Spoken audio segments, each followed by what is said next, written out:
Cet après-midi, ici, le stade Loujniki à Moscou, nous prenons l'antenne au moment où la rencontre du 5e tournoi des Izvestia de Moscou commence entre la Tchécoslovaquie à droite et l'URSS à gauche. Il va vous être très difficile de reconnaître les joueurs puisque si les Soviétiques portent des maillots rouge foncé et les Tchèques des maillots bleus, eh bien, ces couleurs se confondent un peu sur un écran noir et blanc. Pourtant, il y a peut-être un moyen de mieux les reconnaître. Les Tchèques portent deux bandes blanches en bas de leur maillot, alors que la bande blanche des Soviétiques est un peu plus large. Et aussi, les chaussettes, les bas des Soviétiques portent une bande blanche. Vous voyez donc les Soviétiques à gauche, c'est plutôt par les bas que vous pourrez les distinguer, et puis aussi par une bande blanche à l'épaule. C'est Olecek, le gardien tchécoslovaque, qui vient de faire le premier arrêt de cette partie. Les Soviétiques ont absolument besoin de triompher aujourd'hui, car hier, aux surprises, ils ont été battus. C'était la première fois que ça leur arrivait, non pas d'être battus, mais battus par la Finlande, 4 buts à 2. Et surtout, au cours du premier tiers-temps, ils ont encaissé 3 buts. Cela ne leur était jamais arrivé d'encaisser 3 buts sans en rendre un seul au cours d'un même tiers-temps. Ce 5e tournoi des Izvestia de Moscou coïncide avec le 25e anniversaire du hockey soviétique. Le hockey a vite relativement jeune en Union soviétique, alors qu'il y a une autre forme de hockey sur glace qui se joue un peu comme le football, sur des terrains de football verglacé d'ailleurs, le hockey à 11, et qui date lui du siècle dernier, il s'appelle le penalty. Les Soviétiques ont été battus 4 à 2 par les Finlandais hier, alors que les Tchécoslovaques ne faisaient qu'une bouchée de la Suède, 8 à 1. Il est vrai que ce n'est pas la meilleure équipe suédoise qui participe à ce tournoi cette année. C'est une équipe de jeunes, les Vikings, une équipe de jeunes suédois qui n'ont aucun rôle à jouer dans cette compétition. Et il n'y aura probablement aux Jeux Olympiques de Sapporo aucun des joueurs participants à ce tournoi qui sera sélectionné. Les 4 équipes donc en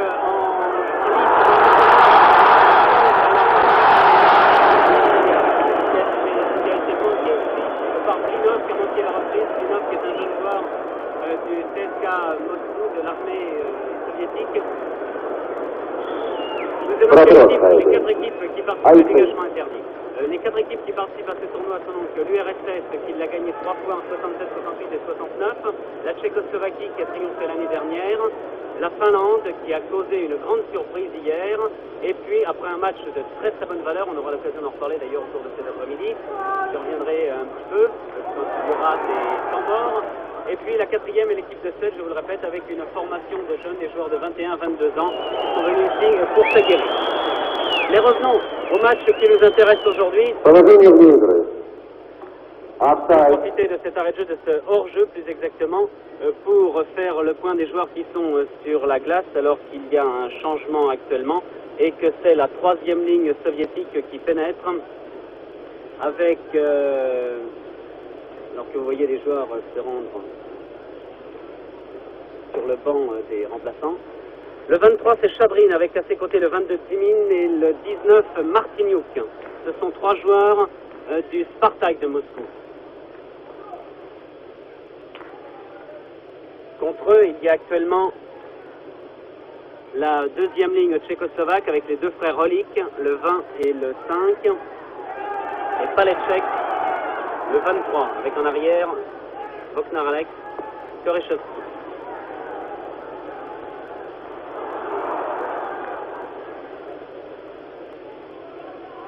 Korechovski pénètre dans la zone d'attaque soviétique, dans la zone de défense soviétique, dans sa zone d'attaque à lui. Il a voulu centrer, mais son centre a été interprété. Il se met tout seul devant le gardien Klinov. Klinov qui a fait une passe, malheureusement, cette passe n'a pas été reprise par Petrov. Ah, c'est une occasion manquée par les Soviétiques là d'ouvrir la marque après 3 minutes et 14 secondes de jeu. Vous avez sur votre écran en ce moment le gardien tchécoslovaque Olecek qui est le meilleur gardien tchécoslovaque, paraît-il maintenant, meilleur que Zurila qui avait été l'une des vedettes des Jeux Olympiques de Grenoble. Vous savez que les gardiens sont protégés par un masque, car parfois le palais arrive à 90 ou même 100 à l'heure quand il est frappé. Quand il est frappé comme il vient de l'être là par Tsigankov, l'arrière soviétique, mais son tir a été intercepté. C'est un dégagement interdit maintenant pour le Shaibé. La Shaïba, c'est, comme vous le direz bien mieux Victor Vrament, qui est à mes côtés, c'est le palais en russe. Et Shaibou, ce sont les encouragements que crient les spectateurs soviétiques à l'adresse de leur équipe quand ils les invitent à aller au but. Shaibou, Shaibou, vous l'entendrez vraisemblablement tout au long de cette partie, car il y a ici, dans ce palais des sports du Lénine, dans le quartier Loujniki, il y a 14 000 spectateurs, il y a 14 000 places et il n'y en a pas une seule libre. C'était déjà le cas hier pour les deux rencontres, hier après-midi et hier soir. Et le hockey sur glace est vraiment le sport numéro 1 en Union soviétique l'hiver. L'été, bien sûr, il cède la place au football.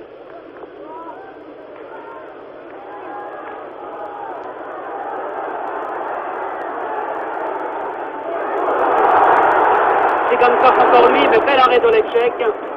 Pourtant, tout n'est pas perdu pour les soviétiques, puisque c'est Pirtsov, qui est sans doute le meilleur joueur soviétique, qui a récupéré le palais de l'autre côté de la patinoire. Mais maintenant, c'est Martiniuk qui repart avec Zimin à ses côtés. Zimin qui est un excellent ailier, mais qui a peut-être parfois... non, pardon, je confondais. C'était Bauer. C'est Bauer, le jeune tchécoslovaque, qui est un excellent ailier, oui, mais qui a parfois des difficultés qui ne se replient peut-être pas toujours suffisamment. 2 minutes de prison pour Harlamov.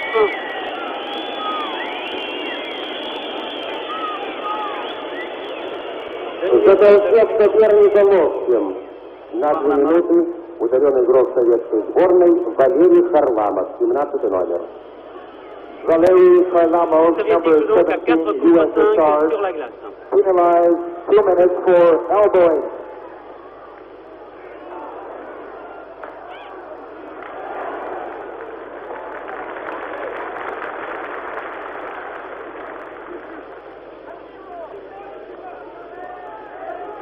Maintenant, la deuxième ligne tchécoslovaque qui est à l'attaque avec le 18 Novak, le 11 Sarda et le 15 Cherny.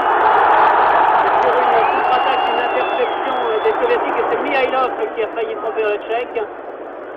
Il n'en a rien été finalement. Et la marque est toujours nulle, 0-0 après 5 minutes et 8 secondes de jeu. Et c'est un joueur tchèque qui За подножку на 2 минуты удален игрок сборной Чехословакии Франтишек Поспишил, 7 номер. Франтишек Поспишил, number 7, Czechoslovakia, penalized 2 minutes for tripping. Comme vous l'entendez peut-être, le speaker l'annonçait en russe d'abord, en anglais ensuite.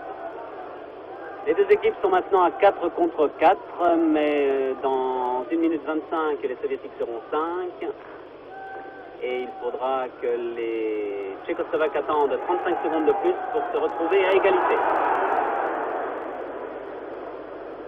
Eh bien, Kouskin, le capitaine soviétique, en passant derrière la cage, a bien failli tromper Oletchek.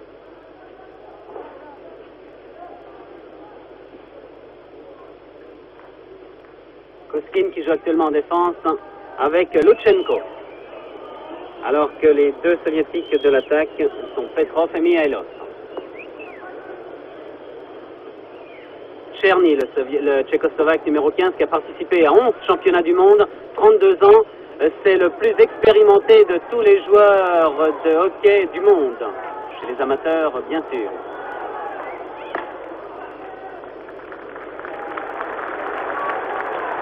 Tir de Koïtovski qui vient d'être facilement arrêté.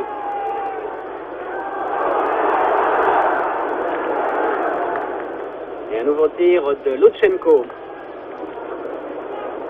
l'arrière gauche, le défenseur gauche de l'équipe soviétique. Cherny de Brno, le capitaine.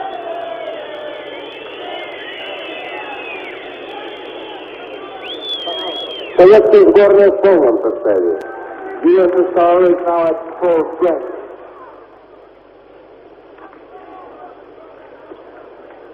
Il y a de nouveaux changements de joueurs. Les soviétiques changent en particulier très souvent de ligne. C'est même ce que certains journalistes leur ont reproché aux entraîneurs hier, c'est-à-dire d'avoir fait entrer beaucoup trop de joueurs sur la glace, d'avoir essayé tous les joueurs en présence ici.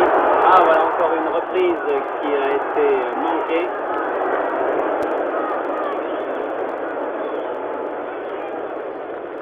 Сборная Чехословакии в полном составе.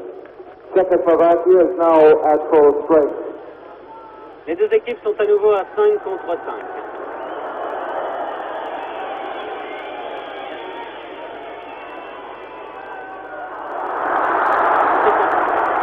Ce sont des choses qui arrivent parfois au hockey, vous voyez.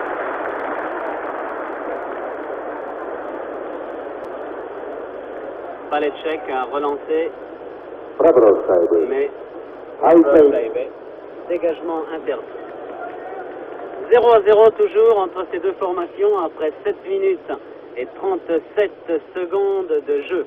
Oui, je vous le dis, je vais en profiter d'ailleurs au fur et à mesure de cette rencontre pour préciser certaines règles, non pas à l'intention des téléspectateurs des Alpes de Savoie ou de la région grenobloise ou même d'autres en France, à Paris, à Poitiers, à Reims, à Épinal, à Lille, à Troyes dans le Nord par exemple, qui connaissent, pour ceux qui connaissent le hockey, mais il y en a beaucoup certainement qui ne connaissent pas toutes les règles. Non pas également pour les téléspectateurs suisses qui sont, je le sais, nombreux à regarder cette rencontre, qui est l'un des sommets du hockey mondial. Mais je préciserai certaines règles au fur et à mesure de la rencontre, au moment où des faits précis de jeu me permettront. Je dis tout d'abord qu'une rencontre se dispute en 3 tiers-temps de 20 minutes de jeu effectif, c'est-à-dire que tous les arrêts de jeu sont décomptés et que ces 20 minutes peuvent se transformer en 32, 33, 35 minutes, voire en réalité.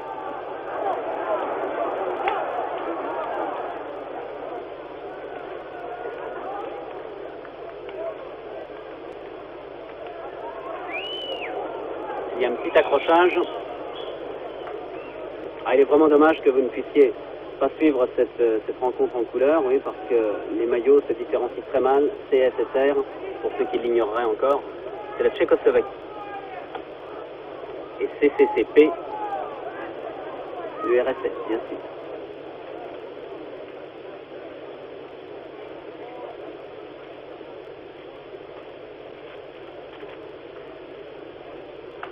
C'est un engagement qui se fait entre Sparda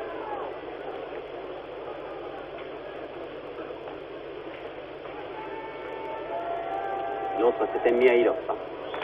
C'est Sparda, non c'est Novak qui a fait cette descente sur les gauche mais qui n'a rien donné. Et c'est maintenant une contre-attaque soviétique qui risque d'être très dangereuse car les Tchécoslovaques ont eu du mal à se replier. Finalement, ils ont réussi quand même, mais tout danger n'est pas écarté encore.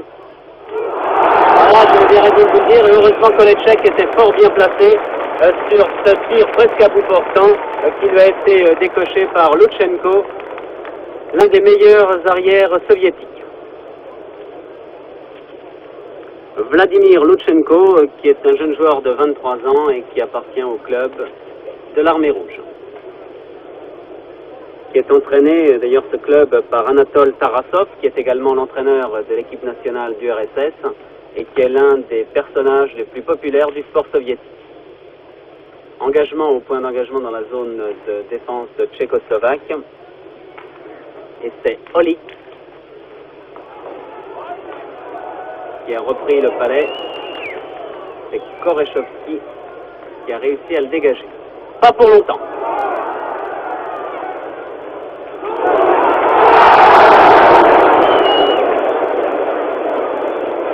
Korechovski est encore là. Olik. L'autre Olik.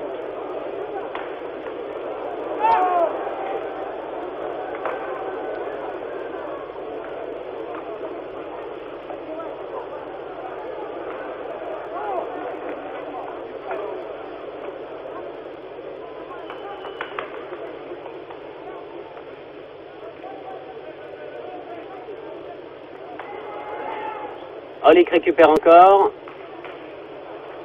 Dans la zone neutre actuellement, les passes peuvent se faire tout normalement. Vous voyez les soviétiques qui ont été... Ah, voici une belle interception à nouveau de Yuri Olik. Mais il y a eu un hors-jeu de son frère. Et l'engagement se fait sur le point rouge, sur le point d'engagement dans la zone neutre.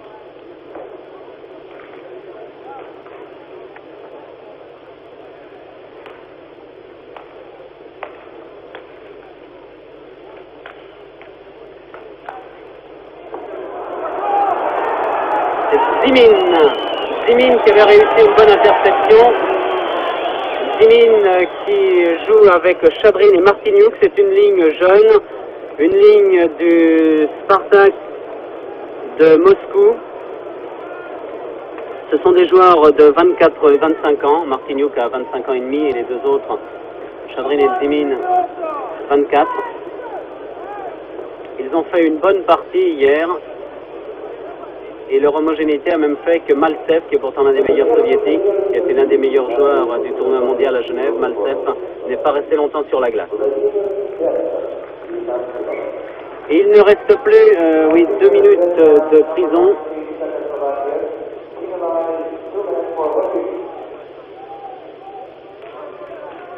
Les Tchèques ne sont plus que 4 maintenant. 4 contre 5 et c'est toujours dangereux contre les soviétiques qui savent parfaitement profiter de cette infériorité numérique. Mais en revanche, une contre-attaque peut toujours se produire et c'est ce qui est en train de se passer en ce moment. Fort heureusement, la défense soviétique a pu se regrouper, cette défense qui est assez vieille pourtant et qui, si elle ne manque pas de conditions physiques, est quand même parfois légèrement déficiente, comme ce fut le cas hier dans le premier tir-temps. Oh, l'échec, ça a été encore fort bien placé sur ce tir de Tsigankov, qui est toujours très très redoutable. Regardez un peu ce passe comme elle arrive toujours exactement. Oh là là là là, on se demande comment le Palais a pu être sorti de cette zone de but tchécoslovaque. Cherny qui revient maintenant sur la glace.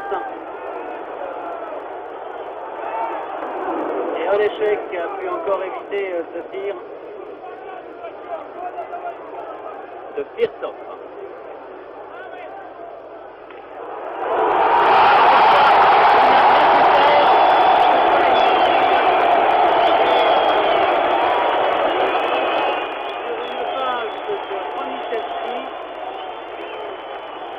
Les Soviétiques ont inscrit le premier but de la partie. Le joueur tchécoslovaque qui était en prison va pouvoir rentrer maintenant après 11 minutes et 49 secondes de jeu.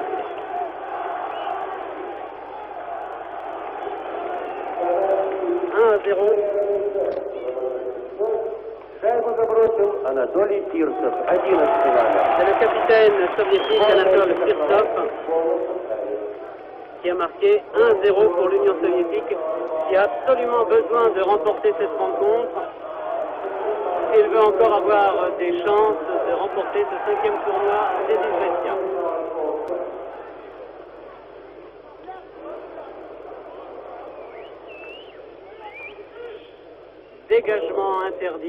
Dégagement interdit, c'est-à-dire que le palais dégagé dans le camp tchécoslovaque par un joueur tchécoslovaque a franchi 3 lignes, la ligne rouge, la ligne bleue, la ligne rouge centrale, la ligne bleue de défense tchécoslovaque, au point d'engagement prévu pour ça.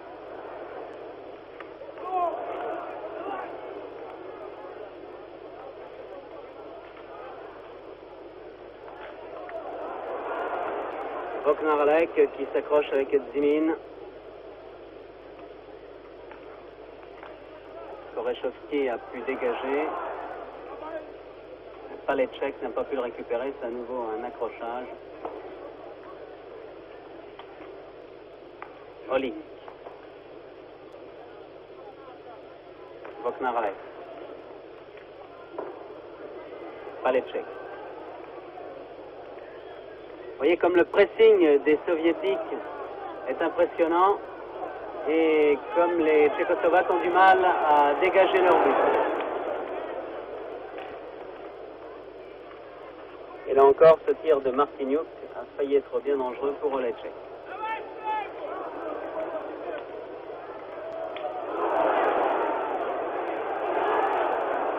Il est sûr que les Soviétiques n'ont pas laissé passer l'occasion à 5 contre 4 de prendre l'avantage. D'ailleurs, lors du dernier championnat du monde, lors du match nul qui avait opposé les deux équipes, qui avait concrétisé le match entre les deux équipes à Genève, ou à Berne d'ailleurs, je ne sais plus très bien, quand en Suisse, disons, ce match nul 3-3, les deux équipes avaient pris l'avantage l'une après l'autre au moment où l'adversaire était en infériorité numérique. Et ça avait été d'ailleurs, d'après les journalistes qui avaient suivi cette rencontre, l'un des plus beaux matchs de hockey sur glace disputés ces 10 dernières années. Hier, la rencontre entre la Finlande et l'Union soviétique a été elle aussi très très belle.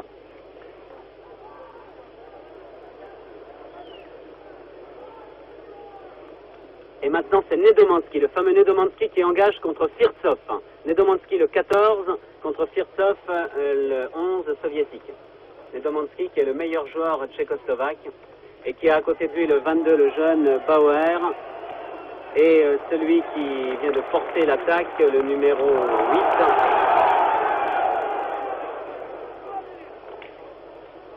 Korta. Avec en essence Bernard, le 19 et le 6. Taxi. Oh là là, encore les Soviétiques tout seuls. Oh là, quelle occasion manquée. Quelle occasion manquée par Harlamov, encore sur une belle passe de Firtsov. Firtsov qui récupère le palais. Romichelski.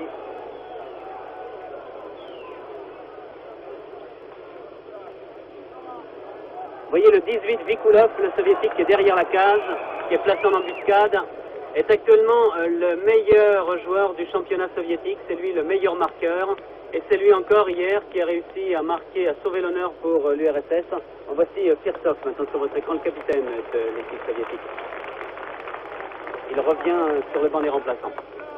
Vikulov, oui, c'est lui qui a marqué les 2 buts de l'URSS contre la Finlande.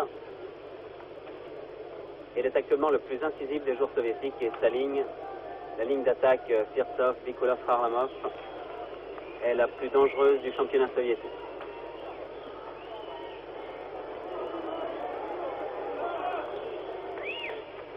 D'ailleurs, c'est encore un 5 de l'armée rouge qui se trouve sur la glace, puisqu'après Tsigankov, Romichelski, Vikulov, Firtsov et Harlamov, ce sont Lutchenko et Kouskine qui jouent arrière, et en attaque, il y a Mihailov, Petrov et Blinov.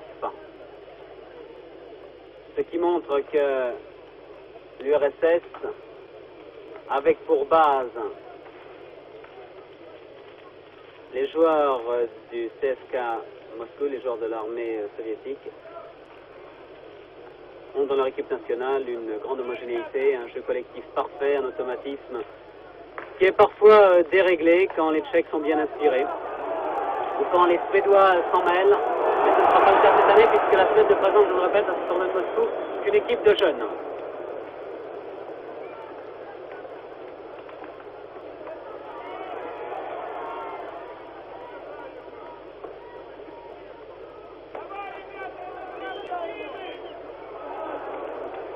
C'est bien étonnant que Petrov ait laissé passer ce palais.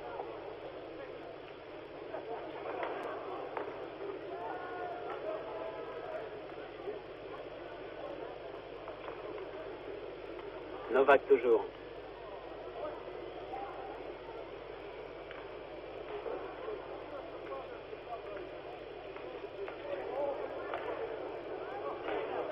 Lutchenko, Kouskine.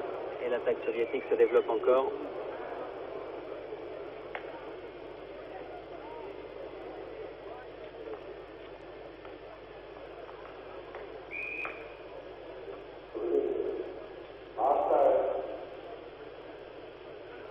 Un nouvel hors-jeu.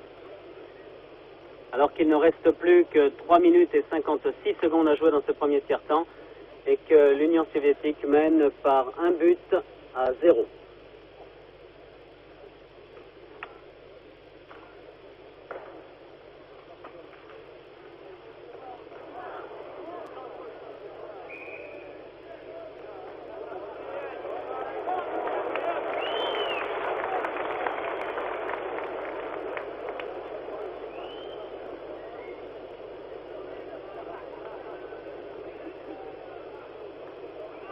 y a de la prison dans l'air.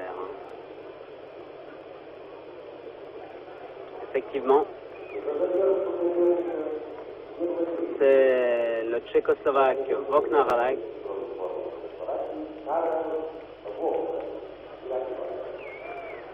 C'est encore dangereux. C'est encore dangereux pour les Tchécoslovaques. Ils vont encore se retrouver à 4 contre 5.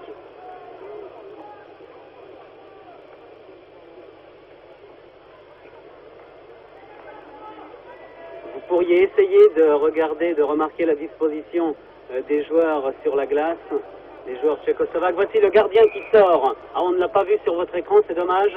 Le gardien tchécoslovaque avait la possibilité de sortir puisqu'une faute était prévue par l'arbitre qui ne sifflait pas tant que l'action se poursuivait. Et ça permettait au gardien Oletchek de quitter la glace, d'être remplacé par un joueur de champ, puisqu'il